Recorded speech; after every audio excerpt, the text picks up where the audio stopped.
속에서 멀어진 영혼들을 찾는 달로 정하고 공동체의 힘을 모아서 그 일을 하려 합니다.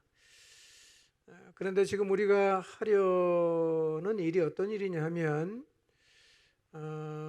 지난 2년의 시간 동안 그들의 마음속에 쌓인 하나님을 향한 불신, 또 신앙에 대한 의심, 회의와 같은 하나님께 나가는데 장애가 되는 장애물을 다 치우고 하나님께 나오게 하는 것입니다. 2년의 시간이 짧지 않습니다. 2년이면 영적으로 깊은 침체의 늪에 빠지거나 또 세상에 완전히 마음을 빼앗길 수 있는 시간입니다. 근데 지금 우리가 도우려고 하는 이들의 마음 안에는 이런 것들이 쌓여 있어요. 이렇게 마음속에 쌓인 하나님께 나가는데 장애가 되는 것들을 제거하고 또 하나님과 교회로 돌아오게 하는 일이 쉬운 일은 아니겠죠? 이게 2년의 묵은 때를 벗겨야 이게 나올 수 있는데 이게 간단하지 않단 말이에요. 그러니까 우리가 지금 하려고 하는 이 일은 시간이 가면 저절로 되는 일은 아니에요. 시간이 간다고 되는 게 아닙니다. 마음속에 쌓인, 우리는 알 수 없지만 하나님을 향한 여러 마음이 있거든요. 서운한 마음도 있을 테고 실망하는 마음도 있을 테고 이런 마음들, 이 영적인 이물질들을 이게 제거될 때 이들이 하나님 앞에 나올 텐데 이걸 제거하는 게 여러분 쉽겠습니까? 그러니까 지금 우리가 하려는 일들이 이러하다는 사실을 마음에 잘 새기고 우리가 준비를 해야 하는 것입니다. 이 사람의 마음속에 쌓여있는 영적인 이물질을 치우는 일은요, 우리 힘과 노력으로 되는 일은 사실은 아니에요. 반드시 하나님의 일하심, 하나님의 역사가 필요한데요. 하나님의 역사가 나타나지 않으면 이 사람의 마음속에 쌓여있는 이 이물질들은 치워지질 않습니다. 우리가 치울 수가 없어요. 뭐가 있는지도 모르는데. 이게 쉬운 일은 아니에요. 그러나 하나님이 너무 원하시는 일이에요. 하나님은 우리가 이 일을 감당하기를 원하십니다. 하나님은 우리가 그들의 마음속에 있는 영적인 이물질 장애들을 다 제거하고 그들을 다시금 하나님께로 이끌어오기를 원하신단 말이에요.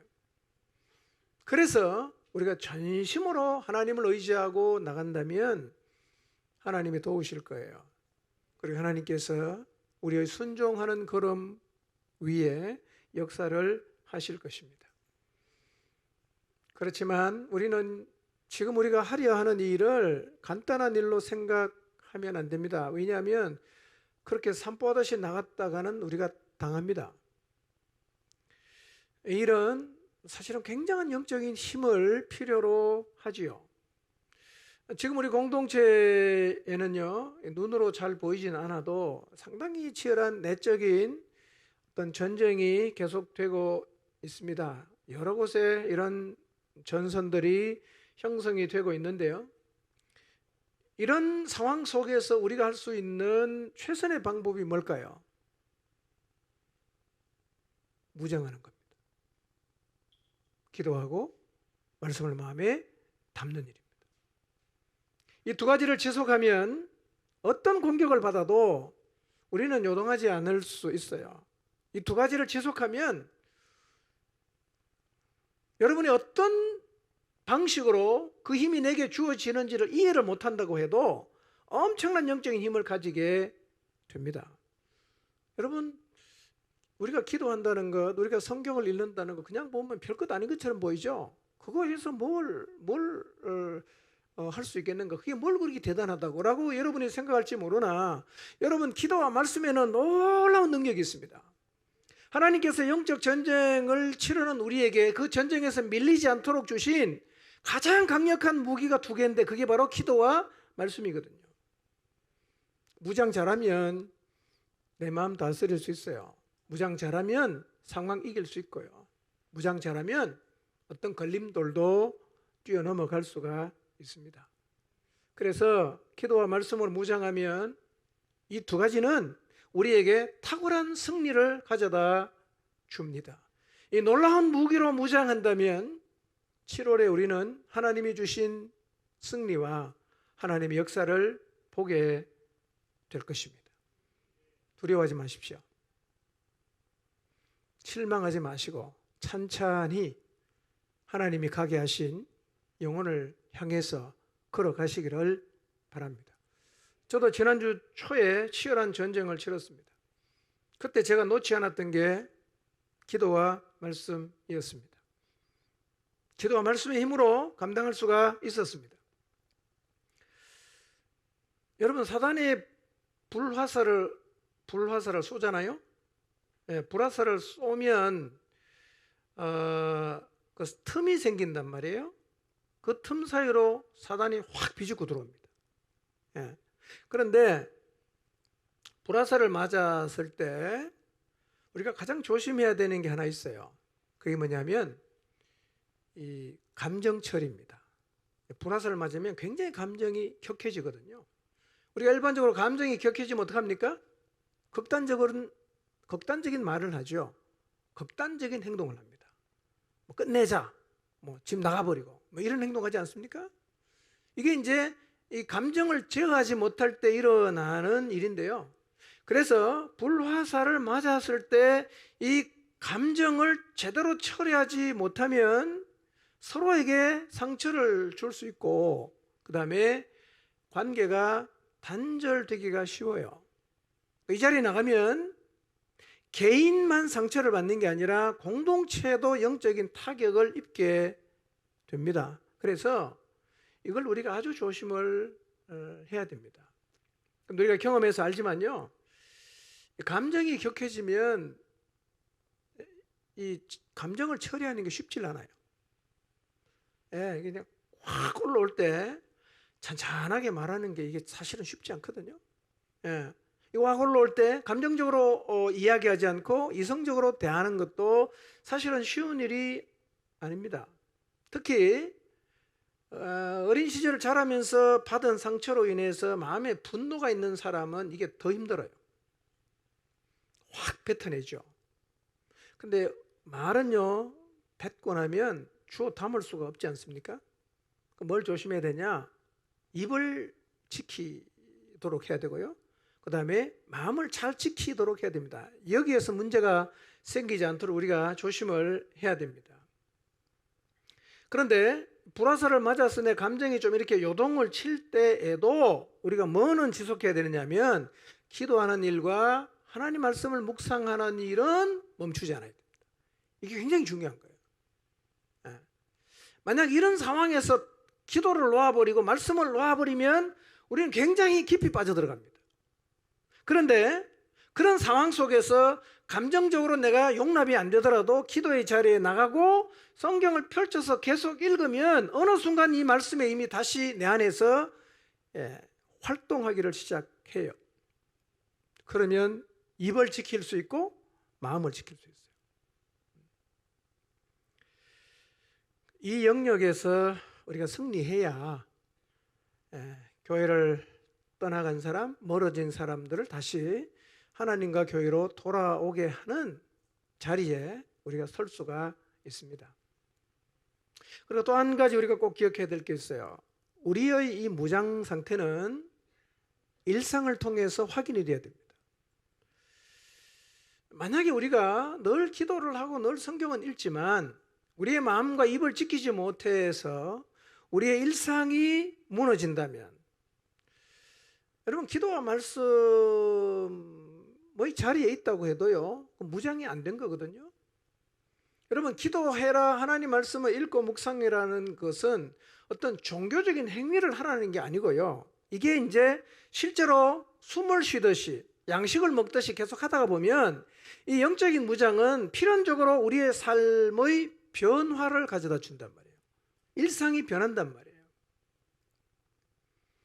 그러니까 일상이 무너지지 않아야 되고요, 이런 일이 일어나야 됩니다. 여러분, 사람들이 제일 충격받는 게 뭔지 아십니까? 우리 삶의 변화예요. 삶이 변하면요, 사람들이 충격을 받습니다. 왜냐하면 사람이 잘 안 변한다는 걸 다 알거든요. 우리는 이런 의미에서는 충격을 주면 안 돼요. 야, 너는 교회를 20년 나가는데 어떻게 왜 그 모양이냐? 진짜 충격이다. 이런 식으로 충격을 받으면 그 사람은 절대로 교회를 안 나오겠다고 결심을 합니다. 어떤 충격을 받아야 되겠어요? 우리의 삶이 하나님 말씀대로 살아내는 삶을 살아감으로 사람들에게 사람이 어떻게 저렇게 변할 수 있지? 입을 지키고 마음을 지키고 정직하고 이런 삶의 모습을 보면요, 사람들이 충격을 받아요. 그리고 이런 변화가 일어나면 따라오는 게 있습니다. 그게 뭐냐면 부흥이에요. 여러분, 사도행전 2장을 보면 이 잃어버린 영혼들, 또 멀어진 영혼들을 견인한 게 그 결정적인 요인이 무엇이었냐면 예루살렘 교회 성도의 변화였어요. 이게 예루살렘 교회의 부흥을 가져다 주었습니다. 이 예루살렘 교회 성도들의 변화된 일상이요, 예루살렘에 살고 있는 많은 사람들에게 충격을 줬어요. 여러분, 사람들은요, 우리의 말보다는 우리의 변화된 일상에 충격을 받습니다. 우리의 삶이 변하잖아요. 그럼 사람들이 우리의 신앙을 부정을 못합니다. 우리의 삶이 변하면 신앙도 부정하지 않아요. 우리의 삶이 변하면 우리의 말에 힘이 생깁니다. 그러니까 복음을 들고 나가는 것 참 중요하지만요, 우리가 주님 앞에서 우리가 돌아봐야 될 부분은 복음이 과연 내 삶을 지금 변화시켰는가? 제일 먼저 누가 알아야 되겠어요? 가족들이 알아야 됩니다. 가족.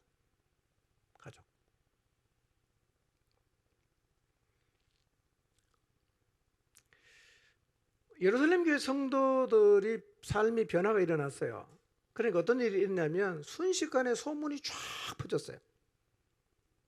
소문이 퍼졌어요. 그러니까 많은 사람들이 예루살렘 교회에 대해서 호감을 갖게 되고, 그 다음에 복음을 전파했을 때 그들이 복음을 받아들이고 하나님께로 돌아오게 되었습니다. 그러니까 우리의 일상의 변화가, 공동체가 부흥하는 뭐가 돼요? 출발이 되는 거예요. 이 말씀 앞에 우리가 좀 썼으면 좋겠습니다. 복음의 능력이 내 삶을 변화시키는가를 늘 주님 앞에서 돌아보고, 진짜 복음이 내 삶을 먼저 변화시키는 자리에 서서 변화의 소문이 여러분 주변에 있는 모든 사람들에게 퍼져가야 됩니다. 그러면 하나님의 역사는 이어집니다.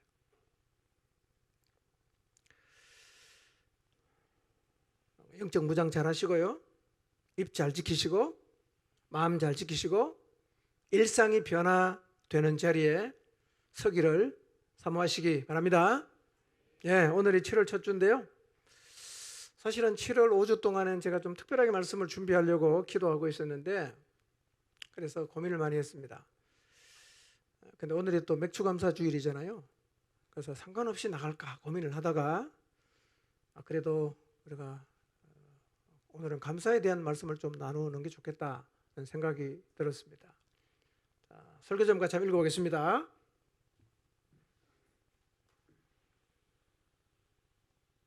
시작.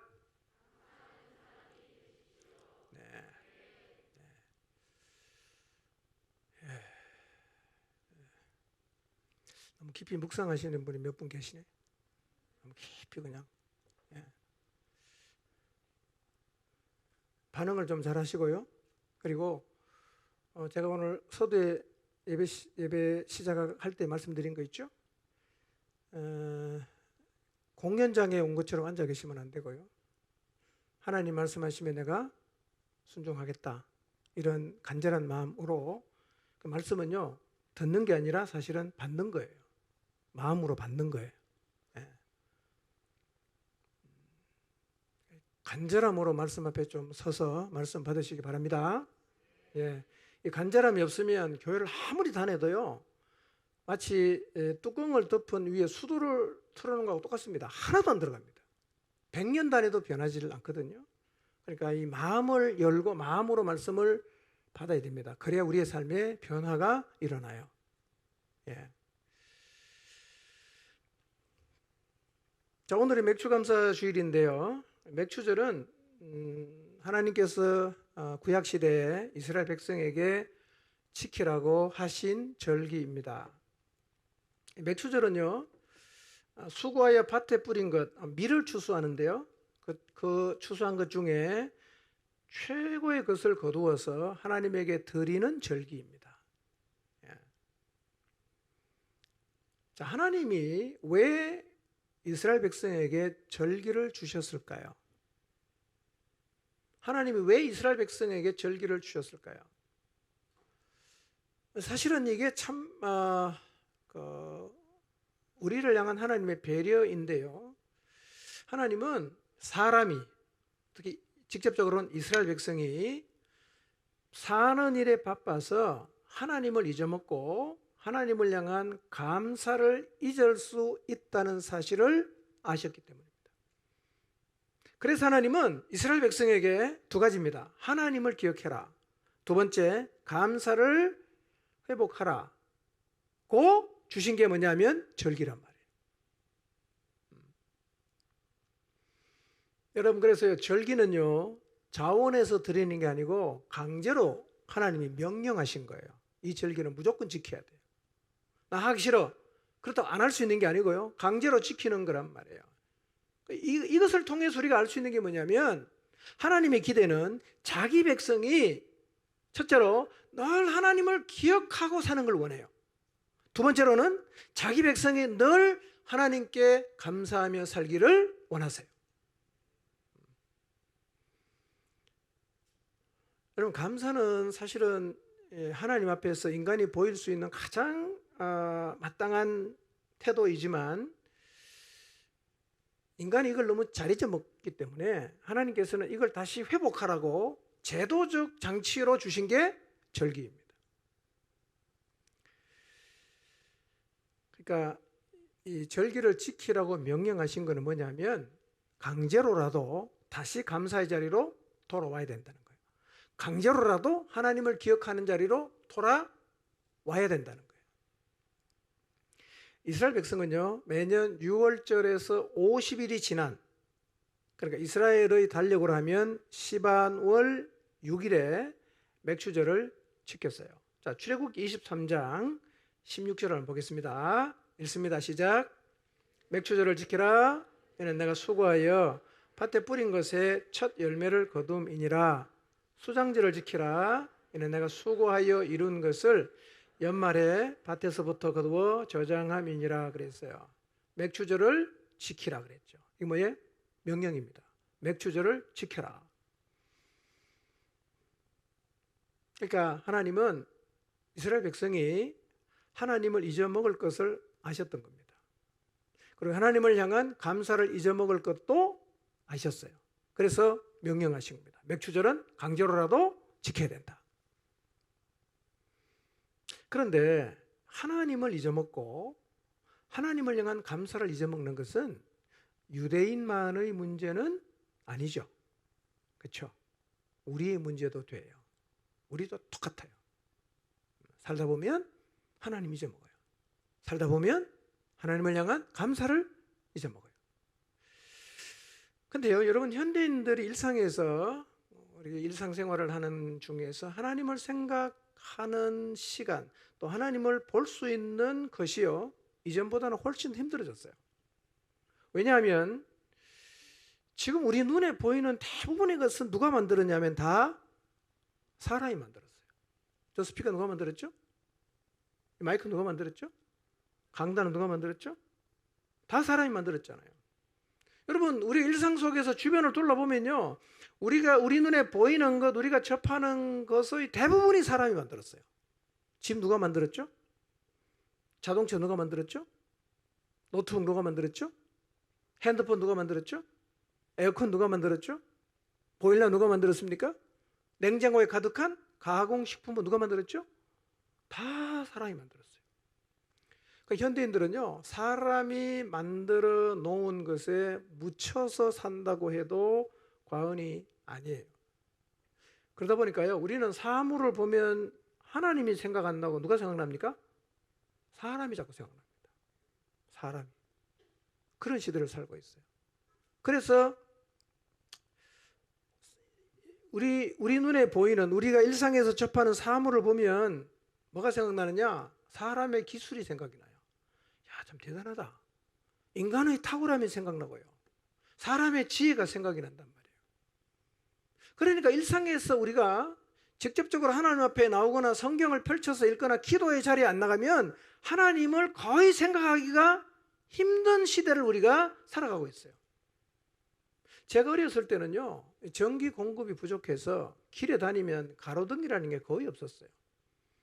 밤 되면 어디를 쳐다보냐? 하늘을 쳐다봅니다. 가만히니까요. 예. 어떤 데는요, 칠흑같이 어두워갖고 이게 구덩이 있는지도 하나도 안 보이거든요. 그래서 그때 사람들이 들고 다니는 게 후레쉬입니다. 후레쉬. 도로 포장도 안 돼 있잖아요. 돌뿌리 걸려 자빠지기도 하고 뭐 이러거든요. 그때는 제가 하늘을 쳐다보니까 하늘의 별을 보면서, 하늘의 달을 보면서 그래도 하나님을 좀 생각을 했어요. 지금은 어떻습니까? 가로등이 다 있어. 하늘 쳐다볼 일이 없어요. 가끔 쳐다보면 매연이 너무 많아서 하늘의 별이 하나도 안 보이잖아. 그러니까 우리는 아예 하늘을 쳐다보지 않으면서 살아가요. 또 농사를 지으면 곡식이 자라는 걸 보면서 또 비를 기다리면서 누구를 생각합니까? 야, 하나님 비를 주셔야 된다. 이거 생각한단 말이에요. 그런데 요즘 농사 짓는 사람이 별로 없잖아. 예. 그러니까 사람이요, 하나님을 점점 생각을 안 하게 되는 거예요. 물론 감사도 안 하죠. 집 누가 샀냐? 내가 샀어요. 내가 벌어갖고 은행 대출 받아 샀어요. 차는 누가 샀냐? 내가 샀어요. 할부로. 핸드폰은요? 내 돈으로 샀어요. 냉장고는요? 내 돈으로 샀어요. 에어컨은요? 내 번 돈으로 넣었어요. 다 누가 했어요? 다 내가 했어요. 그러니까 이런 것들을 하나님이 주셨다는 생각을 자꾸 안 하게 돼요. 그러니까 그 많은 좋은 환경을 만들고 그 좋은 환경에서 살아가지만 우리는 하나님 앞에 감사를 잘 안 한단 말이에요. 내가 능력이 탁월하다, 의시되고 교만하고 이렇게 산단 말이에요. 그래서 우리가 살고 있는 이 시대는 하나님을 잊기가 참 쉽습니다. 그리고 내가 모든 걸 다 돈 주고 샀다고 생각을 하기 때문에 하나님을 향한 감사도 잊기가 참 쉬운 때입니다. 지금 우리가 이렇게 하나님을 잊어먹고 하나님을 향한 감사를 잊은 채 살아가고 있을 수가 있어요. 어떤 사람이 아주 특이한 실험을 했어요. 어느 조그만 마을에 한 10가구가 살고 있는데요. 이 사람이 아무 조건 없이 10집 현관문 앞에 매일 $100씩 나눠주고 어떻게 반응하는가 행동을 관찰했어요. 매일 $100 주는 거예요. 둘째 날에도 첫째 날 같이 가서 현관에 돈을 $100 놓고 갑니다. 셋째 날도 그렇게 하고 넷째 날도 그렇게 하죠. 사람들은 굉장히 의아해하면서도 그 놓인 돈을 계속 챙겨갔어요. 어떤 사람은 이게 가짜가 아닐까라고 생각했지만 그 돈은 가짜가 아니라 진짜 돈이었어요. 이후에 그 마을에 사는 사람들은 매일 $100씩 주고 가는 사람들에 대한 이야기로 꽃피우게 되었습니다. 모두들 기분이 좋았어요. 셋째 주에 접어들자 마을 사람들은 현관 입구까지 나와서 그 사람에게 고맙다는 인사를 하면서 돈을 받았어요. 어떤 사람은 미리 나와서 돈을 기다리기도 했어요. 조금 더 시간이 지나자 사람들은 날마다 $100씩 받는 것을 당연하다고 생각하게 되었습니다.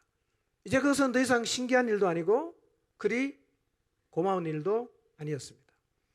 한 달의 실험이 끝나는 마지막 날, 그 실험했던 사람들은 평소 때와는 달리 그 마을을 지나가긴 했는데 돈을 놓지 않고 그냥 마을을 지나갔어요. 돈 받을 시간이 되었다고 생각해서 문 밖까지 나왔던 사람들은 그가 돈을 안 주고 그냥 지나가니까 아주 이상한 반응을 보이기를 시작했습니다. 어떤 사람은 거칠게 대문을 열고서 그 사람을 불러 세워놓고 화난 목소리로 왜 돈을 주지 않고 그냥 가냐고 소리를 질러 댑니다. 다른 어떤 사람은 당신에게 어떤 사정이 있는지 모르지만 $100 주지 않으면 내 입장이 곤란해집니다 라고 애걸을 하기도 했어요. 그들 중에 어떤 사람은 아무 말도 하지 않았지만 사뭇 실망한 표정을 짓고 있었습니다. 이렇게 실험이 끝났어요. 실험의 결과가 무엇이었겠어요? 계속 대가 없이 주어지면 어느 순간부터 당연하게 생각하게 되고 더 이상 그것으로 인해서 감사하지 않게 된다는 것이었어요. 여러분 생각해 보세요. 거의 한 달 동안 매일 100불씩 줬어요. 감사한 일 아닙니까? 늘 감사해야 되는 일이죠.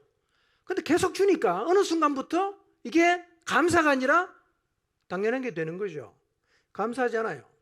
그리고 안 주니까 도리어 원망과 불평을 하게 되었다는 것입니다. 이 실험은요, 반복적으로 대가 없이 주면 어느 순간부터 감사를 잊어버릴 수 있다는 사실을 보여주고 있습니다. 여러분, 나는 지금 하나님께서 반복해서 내게 끊임없이 주시는 것에 대해서 감사한 마음을 갖고 있는지를 돌아보십시오. 우리가 하나님으로부터 받는 이 은혜는요, 공짜로 끝없이 계속해서 하나님이 주신다고 해도 이거는 당연한 게 아닙니다. 감사한 겁니다. $100씩 주면 첫날도 감사하고 마지막 날도 감사할 일이지 안 준다고 대들거나 화를 낼 일은 결코 아니라는 겁니다. 숨 쉬는 거, 먹고 사는 거, 건강한 거, 안전하게 살아온 거 모두 다 당연한 게 아니라 감사한 일입니다. 여러분, 내가 지금 하나도 감사한 마음이 없고 이건 뭐 당연한 거지 라고 여기는 그것들이요, 어떤 사람에게는 지금도 눈물겹게 감사한 일이에요. 여러분, 나는 말하는 걸 아주 뭐 당연하게 생각하죠. 말하는 게 뭐가 감사한가 그렇게 생각할 수 있지만 어떤 사람에게는요, 말할 수 있다는 것이 눈물나게 감사한 일입니다. 드디어 내가 말을 할 수 있다. 오늘 내가 걸어 다니면서 걷는 것을 하나도 감사한 일이 아니라고 생각을 하지만 어떤 사람에게는 걸을 수 있다는 게 기적 같은 일입니다. 나는 지금 끼니 걱정을 하지 않고 그것을 하나도 감사해야 하지 않지만 어떤 사람에게는 끼니를 걱정하지 않고 살아갈 수 있는 것은 정말 로망입니다. 나는 자유롭게 예배하고 언제든지 기도할 수 있어서 자유롭게 마음먹으면 나와서 예배할 수 있고 맘만 먹으면 지하 기도실에 가서 기도할 수 있는 것 하나도 감사한 일이 아닐지 모르지만 어떤 사람에게는 자유롭게 예배를 드리고 매일 하나님 앞에 나서 기도할 수 있는 것이 날마다의 기도의 제목이요, 소원이에요. 제발 좀 그렇게 한번 해봤으면 좋겠다. 자유롭게 예배해봤으면 좋겠다. 여러분, 이처럼 내가 하나도 감사하지 않고 당연하게 여기는 것이 어떤 사람에게는 지금도 기도의 제목이고 기적이에요. 우리도 매일 $100씩 받는 것을 어느 순간부터 당연하게 생각했던 마을 사람들처럼 날마다 우리에게 부어지는 하나님의 은혜가 당연한 것이 되어 감사를 잊어버리고 지금 살고 있을 수가 있습니다. 여러분, 하나님께서 우리에게 베풀어 주신 은혜는요, 당연한 게 아닙니다. 그것은 하나님의 사랑이요, 하나님의 자비요, 하나님의 선하심이요, 하나님의 인자심으로 인하여 우리에게 부어지는 눈물겹게 감사해야 하는 일이에요. 여러분, 감사를 당연하게 여기지 않도록 조심하셔야 합니다. 우리가 이런 존재이거든요. 하나님 이걸 아신 거예요. 그래서 뭘 주신 거예요? 절기를 주신 것입니다. 강제로 지켜라. 뭘 기억하고? 두 가지입니다. 절기는 두 가지를 기억하게 하는 거예요. 첫째, 농사를 수확하게 하신 하나님을 기억하게 하는 거예요. 그리고 비를 주시고 땅에서 생명력이 나와 자라게 하신 하나님께 감사하는 절기입니다. 이걸 기억하라는 거예요. 네가 받고 지금 누리고 있는 것이 당연한 게 아니라 감사해야 할 일이라는 사실을 이 절기를 통해서 다시 상기시켜 주시는 거예요. 오늘 맥주절입니다. 우리 다시 한번 하나님을 기억하고 살아계신 하나님, 내 삶을 붙드시고 인도하시는 하나님을 기억하고 그리고 그 하나님을 향한 감사를 회복하는 시간이 되시기를 바랍니다. 또 하나 생각해 보아야 할 게 있어요. 감사를 어떻게 하는가? 감사는 표현이 되어야 되는데 나는 하나님을 향한 감사를 표현하고 있는가를 한번 돌아볼 필요가 있습니다. 신명기 16장 16절 17절을 한번 읽어보겠습니다. 시작. 1년에 3번 곧 무교절과 칠칠절과 초막절에 내 하나님 여호와께서 택하신 곳에서 여호와를 배웁되 빈손으로 여호와를 배웁지 말고 각 사람이 내 하나님 여호와께서 주신 복을 따라 그 힘대로 드릴지니라. 절기 때 하나님이 이렇게 말씀하세요. 너희가 여호와를 배울 때 빈손으로 여호와를 배웁지 말아라. 그리고 각 사람이 내 하나님 여호와께서 주신 복을 따라 힘대로 드리라고 말씀을 하십니다. 여러분, 하나님은 3번의 절기를 지킬 때 빈손 들고 오지 말라고 하세요. 그리고 하나님이 너에게 주신 복을 따라 힘을 다해 드리라고 말씀하십니다. 여러분, 모든 것을 갖고 계신 분이 왜 자꾸 가지고 오라고 하시는 걸까요? 다 갖고 계신 분인데 뭐가 더 필요해서 우리 보고 절기 때마다 빈손 들고 오지 말고 하나님께 받은 은혜대로 힘대로 드리라고 말씀을 하시는 걸까요? 말로 감사하면 안 됩니까? 왜 하나님은 자꾸 우리의 것을 빼앗아 가려고 자꾸 드리라고 하시는 걸까요? 여러분, 하나님께서 빈손 들고 오지 말라고 하시고 하나님이 너에게 주신 은혜를 따라 힘대로 드리라고 하시는 것은 표현이 되어야 감사라는 말입니다. 표현이 되어야 감사입니다. 그러니까 말로만 하는 감사는 감사가 아니라는 거예요. 말로 하는 감사는 쉽죠. 그러나 물질을 들으면 차원이 달라집니다. 말로 감사는 립 서비스 얼마든지 할 수 있죠. 그러나 하나님께 드리는 감사는 말로만 하는 것이 아니라는 거예요. 그래서 하나님은 절기를 지키라고 하시면서 빈손 들고 오지 마라. 첫 소산물을 드리고 하나님이 너에게 주신 복을 따라서 힘대로 드림으로 감사를 표현하라고 명령을 하십니다. 이런 얘기입니다. 드림이 있는 게 진짜 감사라는 거예요.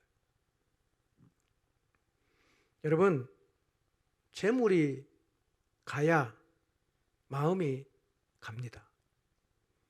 재물이 가야 마음이 가는 거예요. 저는 자녀가 셋이 있어요. 근데 아직 3명 다 사는 게 빠듯해서 제가 도와주기도 해야 합니다. 빠듯하게 사는 걸 아니까 명절이나 생일 때에도 선물비를 가지고 오지 말라고 합니다. 갖고 오지 말라고. 괜찮다고. 너네가 힘드니까 그냥 살아라고. 한동안 그렇게 했어요. 어느 순간 제가 잘못하고 있다는 생각이 들었습니다. 그래서 되돌려주는 한이 있더라도 부모에게 감사를 표현하는 것을 가르치기로 작정했습니다. 생일 때 생일비 갖고 오라 그럽니다. 명절 때 효도비 갖고 오라고 합니다. 대부분은 그냥 다 돌려주죠. 어떨 때는 보태서 줍니다. 이게 하나님 마음이에요. 뺏으려고 달라고 하는 게 아니에요. 마음을 보시고 싶은 거예요.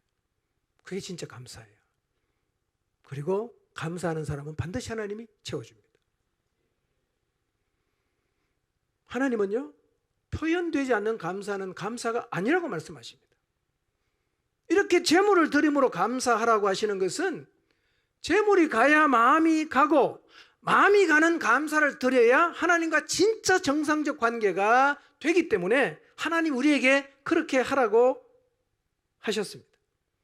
헤아릴 수 없는 은혜와 사랑을 받은 인간은 그 사랑과 은혜를 베푸신 하나님을 먼저 기억해야 하고 그 하나님께 마땅히 제물을 드림으로 감사를 표현해야 합니다. 하나님 그걸 원하세요. 그래서 명령하셨습니다. 저는 매주 하나님께 감사의 예물을 드립니다. 이렇게 하게 된 계기가 있어요. 어느 날 돌아보니까 제가 늘 입으로는 하나님께 감사한다고 말했는데 감사 예물을 드리지 않고 있는 저를 봤어요. 잘 안 해. 하나님이 베푸신 은혜를 늘 말했지만 내가 실제로 하나님 앞에 감사를 안 하고 있구나 라는 사실을 알게 됐어요. 그래서 제가 매주 하나님 앞에 감사 예물을 드림으로 감사를 표현하기로 결심을 했습니다. 액수를 정했어요. 내가 매주마다 이 정도를 하나님 앞에 드림으로 감사 예물을 드리겠다. 그렇게 한 지가 10년이 넘었습니다. 이제요, 감사의 예물을 드림으로 감사를 표현하는 게 습관이 됐어요. 그리고 그러면서 어느 순간 감사가 제 삶의 태도가 되었어요. 태도가 되었어요. 감사는요, 상황이 좋아서 하는 것처럼 생각될 수 있어요. 뭐 상황이 좋으니까 잘 되니까 뭐 자식이 공부 잘하고 뭐 말 잘 들으니까 감사하지, 나처럼 자식 속색이고 하는 일마다 안 되면 뭘 감사할 수 있어, 그렇게 생각할 수 있죠. 그러나 그렇지 않습니다. 여러분, 감사는 상황이 좋아서 하는 게 아니고 감사는 태도입니다. 하나님을 향한 태도입니다. 그래서 감사의 태도를 가진 사람은 모든 일이 감사합니다. 그래서 데살로니가전서 5장에 보면 범사에 감사하라고 하지요. 태도입니다. 그래서요, 감사하는 사람은 늘 감사하고 불평하는 사람은 늘 불평합니다. 여러분, 살면서 사람들 쭉 돌아보세요. 불평하는 사람은요, 항상 불평합니다. 감사하는 사람은요, 진짜 항상 감사해요. 여러분, 고침을 받은 10명의 문둥 나병 환자들, 사마리아 10명의 나병 환자가 있었어요. 여러분, 이 나병에 걸리면요, 인생이 굉장히 힘들어집니다. 왜냐하면 백성과 함께 못 살고 밖으로 나가 살아야 돼요. 마을 밖에 나가 살아야 됩니다. 그러니 가족도 못 만나고 부모도 못 만나고 자식도 못 만나고 떨어져 나가 살아야 돼요. 얼마나 힘들겠어요. 마음의 소원이 뭐겠어요? 빨리 이 병 나갖고 가서 가족과 공동체와 함께 살고 싶은 마음이 얼마나 간절하겠어요. 그런데 10명의 나병 환자가 예수님을 만나서 나병이 나았어요. 그러면 그렇게도 바랐던 자기의 병이 고쳐졌으면 당장 예수님에게 달려서 뭐 해야 되겠어요? 감사하다고 말하는 게 정상 아니겠어요? 그런데 10명이 고침을 받았어요. 몇 명이 왔습니까? 1명밖에 안 왔어요. 감사는요, 좋은 일이 있다고 하는 게 아닙니다. 태도입니다. 태도. 감사 안 하는 사람은 어떤 일이 일어나도 감사 안 합니다. 여러분, 요한복음 5장에 보면 베데스다 연못가에요, 38년 된 병자가 있었어요. 38년을 그냥 침상에 두루누워 있으니까 얼마나 이 병에서 노임을 받아서 건강하게 살고 싶었겠어요. 그러던 어느 날 예수님이 찾아오셔서 이 환자를 낫게 하셨어요. 내 침상을 들고 걸어가라. 볼때기를 하나 들고 가니까 38년 동안 두루누워 있었는데 걸어가게 되었어요. 얼마나 감사합니까? 이 사람이요, 예수님을 고발했습니다. 고발했어요. 감사가 뭡니까? 좋은 일이 있다고 감사하는 게 아닙니다. 어떤 사람은 좋은 일이 있으면 교만해집니다. 감사하는 게 아니라. 여러분 이스라엘 백성을 보세요. 400년을 노예로 성 짓는 일에 그냥 대가도 제대로 못 받고 줄 만큼 그냥 짝배달해서 고생하면서 부역을 하고 있어요. 하나님께서 그 노예살이에서 구출해 주시고 조상에게 약속하신 땅으로 데리고 갑니다. 출애굽을 시켰어요. 얼마나 감사하겠어요. 하루하루가 날아다 갈 듯이 하나님 앞에 감사하는 게 정상 아닙니까? 그런데 그들의 광야 여정을 보십시오. 그들은 조금만 불편하면 원망하고 조금만 힘들면 불평했어요. 여러분, 감사는요 환경이 좋아서 하는 게 아닙니다. 어떤 사람은요 잘 될 때 감사합니다. 그리고 힘들 때도 감사해요. 아무 일이 없어도 감사합니다. 또 어떤 사람은요 잘 돼도 불평합니다. 힘들어도 불평합니다. 아무 일이 없어도 불평해요. 무슨 차이입니까? 태도의 차이입니다.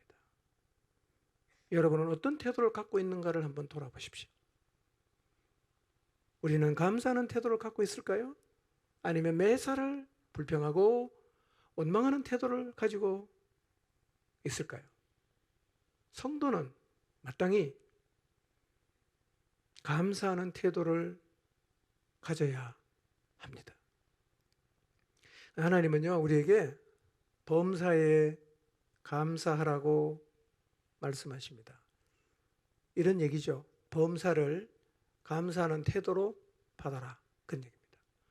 범사를 감사하는 태도로 받아라. 이 시간 여러분의 삶을 한번 생각해 보십시오. 지금 여러분의 삶에 가장 중요한 여러분의 삶에 영향을 주는 사건 다 있겠죠? 한번 떠올려 보십시오. 감사할 수 있나요? 여러분의 삶을 바라보면서 가지는 여러분의 태도가 불평인가 감사인가를 한번 하나님 앞에서 정직하게 돌아보시기를 바랍니다.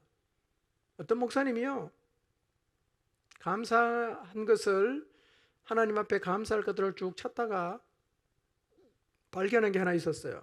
그게 뭐냐면 감사하지 못하고 불평하는 것 속에 감사의 제목이 정말 보석처럼 박혀 있다는 사실을 보게 됐어요. 집이 좁다고 막 불평하는 사람 있잖아요. 그렇죠? 뒤집어보면 뭐가 있는 거 이 사람은? 집이 있는 사람이잖아. 그렇죠? 집이 있다고 감사할 수 있고 집이 좁다고 불평할 수 있어요. 부모님 때문에 막 힘들어했어요. 합니다. 무슨 얘기입니까? 뒤집으면 부모님이 계신 거잖아. 배우자 때문에 고민한다. 뒤집으면 뭐가 있다? 배우자가 있다는 얘기 아니에요. 결혼했다는 얘기잖아. 자녀 때문에 힘들어한다. 속상해한다. 무슨 얘기입니까? 자식도 있다는 얘기잖아. 부하 직원 때문에 내가 속을 썩이고 있다. 두 가지 갖고 있지 이 사람. 첫째, 직장이 있다는 거. 둘째, 직장의 상사라는 거. 각도를 바꾸면 불평과 원망이 감사가 될 수가 있다는 거예요. 우리가 막 불평하는 그 일들도 각도만 탁 바꾸면 그게 오히려 감사의 제목이 될 수가 있습니다. 성도는요 범사를 감사하는 태도를 가져야 합니다.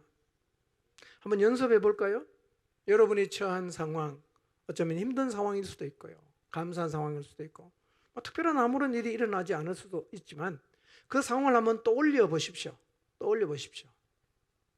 그리고 그 상황을 하나님을 향해서 하나님 감사합니다 라고 한번 얘기해 보겠습니다. 시작. 그 일 때문에 하나님께 감사하십시오. 감사하는 태도를 가지면 우리는 범사를 감사할 수가 있어요. 그래서요 감사하는 태도야말로 진정한 믿음이에요. 하나님을 진짜 믿는 사람은 범사를 감사할 수 있어요. 그래서 믿음이 뭐냐? 범사를 감사하는 것이 믿음이에요. 여러분, 이런 경우가 한두 번은 있었을 텐데요. 모든 것을 다해서 배려해주고 섬겨주고 도와줬어요. 진짜 최선을 다해서 섬겨주고 도와줬어요. 근데 그 사람이요, 전혀 감사하는 마음이 없고 그걸 너무 당연하게 생각하고 오히려 나한테 막 원망하고 불평을 해대요. 솔직하게 그때 여러분 어떤 마음이 생기던가요? 그런 사람하고는 상종하기 싫어지죠. 그리고 다시는 돕고 싶은 마음이 없어집니다. 우리 마음이 그래요. 최선을 다해 섬겼는데, 배려해 줬는데, 밤잠 안 자고 섬겨줬는데 하나도 감사하지 않고 도리어 불평하고 당연하다고 그렇게 얘기를 하면요, 굉장히 힘들죠. 힘들죠. 상종하기 싫어진단 말이에요. 근데 우리가 지금 하나님에게 그렇게 하고 있을 수 있어요. 하나님이 베푸신 은혜, 쉼없이 끊임없이 사랑해주고 돌봐주고 채워줬는데요, 늘 우리는 하나님을 향해서 원망하고 하나님 나한테 해준 게 뭐가 있습니까? 라고 대들고 불평하고 원망을 한다면 여러분, 하나님 마음이 어떠시겠어요? 여러분, 우리가 하나님께 받은 게 너무 많습니다. 하나님께 받은 은혜 한번 세어보세요. 절대로요, 하나님이 우리 인생에 부어주신 이 은혜들은 당연한 거 아닙니다. 하나님의 배려요, 하나님의 사랑이십니다. 그러니까 우리는 이걸 당연하게 생각하고 안 주면 불평하고 원망하는 게 아니라 이 하나님 앞에 감사하면서 살아야 됩니다. 만약 우리가요, 그렇게 하나님이 쉼없이 부어주는 은혜를 당연하게 여기고 감사를 전혀 안 할 뿐만 아니라 입만 열면 불평하고 원망한다면 여러분, 하나님과 정상적 관계가 유지될 수가 없어요. 정상적 관계가 안 된다는 말입니다. 마치 여러분이 끝없이 섬겨줘도 계속 불평하고 원망하고 당연하게 생각하는 사람하고 정상적 관계가 어렵습니다. 여러분, 힘들어요.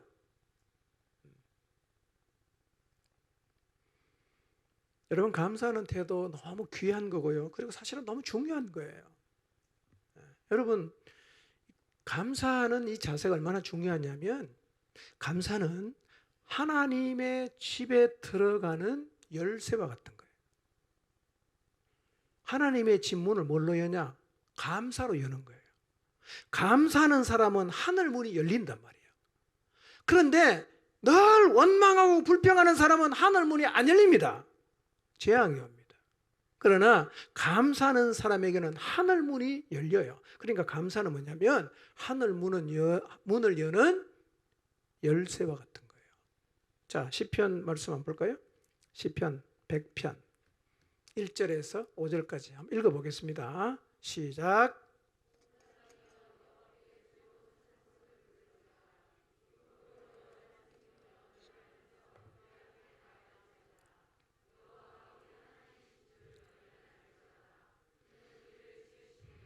우리는 그의 것이니 그의 백성이요 그의 기르시는 양이로다. 감사함으로 그의 문에 들어가며 찬송함으로 그의 궁정에 들어가서 그에게 감사하며 그 이름을 송축할지어다. 여호와는 선하시니 그의 인자하심이 영원하고 그의 성실하심이 대대 이르리로다. 그랬어요. 4절을 보세요. 감사함으로 그 문에 들어가는 거예요. 불평하는 사람은 이 문에 못 들어가요. 그러니까 하나님을 찬송하고 하나님께 감사하는 사람에게는 하늘 문이 열린다는 거예요. 하늘 문이 열린다는 말은 다른 세계가 열린다는 겁니다. 여러분, 감사하며 사는 사람이 살아가는 그 삶의 차원은 달라요. 여러분, 불평하는 사람이 살아가는 삶의 차원과 범사를 감사하는 태도를 가지고 감사하는 사람이 살아가는 삶은요, 차원이 달라요. 하늘 문이 열리면 하나님 만날 수 있지 않습니까? 하늘 문이 열리면 하늘 창고도 열립니다. 그래서 하늘 문이 열리면 기적이 일어나고 하늘 문이 열리면 여러분 엄청난 일이 일어난단 말이에요. 그럼 누구에게 이런 일이 일어납니까? 감사하는 사람. 감사하면 문이 열린단 말이에요. 감사는 기적을 불러옵니다. 삶의 태도를 한번 바꿔보십시오. 각도를 조금만 바꿔보세요. 그리고 하나님 앞에 감사하는 자로 한번 서보십시오. 놀랍게도 하늘 문이 열리는 은혜를 경험하게 될 것입니다. 여러분의 삶의 차원이 달라지는 놀라운 하나님의 은혜를 경험하게 될 것입니다. 여러분, 뭔가 하나님 앞에 나가지만 답답하고 열리지 않는 그런 마음 때문에 힘들어하십니까? 하늘 문은요, 감사하는 사람에게 열린다는 사실을 기억하시고 하늘의 은혜를 입기를 원한다면 감사함으로 나가시기를 바랍니다. 감사는 기적을 가지고 옵니다. 감사함으로 그 문에 들어갈 수 있어요. 찬송함으로 그의 궁정에 들어갈 수 있습니다. 여러분, 늘 하나님께 감사하시고 하나님을 찬양하시기를 바랍니다. 여러분, 왜 우리가 그분께 감사해야 됩니까? 3절에 그랬잖아요. 여호와가 우리 하나님이신 줄 너희는 알지어다. 그는 우리를 지으신 이시요 우리는 그의 것이니 그의 백성이요 그의 기르시는 양이로다. 여러분, 그분이 우리의 주인이세요. 우리는 그분의 소유입니다. 이제 우리 인생은 누가 책임집니까? 그분이 책임집니다. 이걸 믿으시기를 바랍니다. 우리의 어제도 그분이 책임지고 우리의 오늘도 그분이 책임지시고 계시고 우리의 내일도 그분이 책임을 지십니다. 그러므로 우리는 우리의 인생을 돌아보면서 걱정하기보다는 불평하기보다는 오히려 뭐 해야 됩니까? 감사해야 합니다. 왜냐하면 우리를 기르시는 목자 되신 그분께서 양이 된 우리를 돌보시기 때문입니다. 그러므로 우리는 이 하나님을 믿고 범사에 감사하는 자가 되어야 합니다. 성도는요, 감사하는 자여야 합니다. 성도는 감사하는 자여야 합니다. 자, 골로새서 3장 15절 오늘 본문인데요. 다시 한번 읽어봅시다. 시작. 그리스도의 평강이 너희 마음을 주장하게 하라. 너희는 평강을 위하여 한 몸으로 부르심을 받았나니 너희는 또한 감사하는 자가 되라. 이 말씀을 기억하십시오. 너희는 감사하는 자가 되라. 우리는 감사하는 자가 되어야 합니다. 상황이 어떠하든 태도를 바꾸면 우리는 범사를 하나님 앞에 감사할 수가 있습니다. 성경 우리에게 도전합니다. 너희는 감사하는 자가 되라. 너희는 감사하는 자가 되라. 이 말씀처럼 여러분 하나님 앞에서 여러분의 삶을 돌아보면서 범사를 감사하는 자가 되시기를 바랍니다. 감사를 회복하라고 하나님이 우리에게 주신 절기인 이 맥추절을 통해서 잊어버린 하나님, 잊어버린 감사를 되찾게 되시기를 바랍니다. 그래서 이제부터 우리의 환경을 돌아보면서 우리의 삶을 돌아보면서 불평하고 원망하는 사람이 아니라 범사를 하나님 앞에 감사하는 감사의 태도를 가진 감사하는 사람들이 되시기를 주님 이름으로 축원합니다. 기도하겠습니다.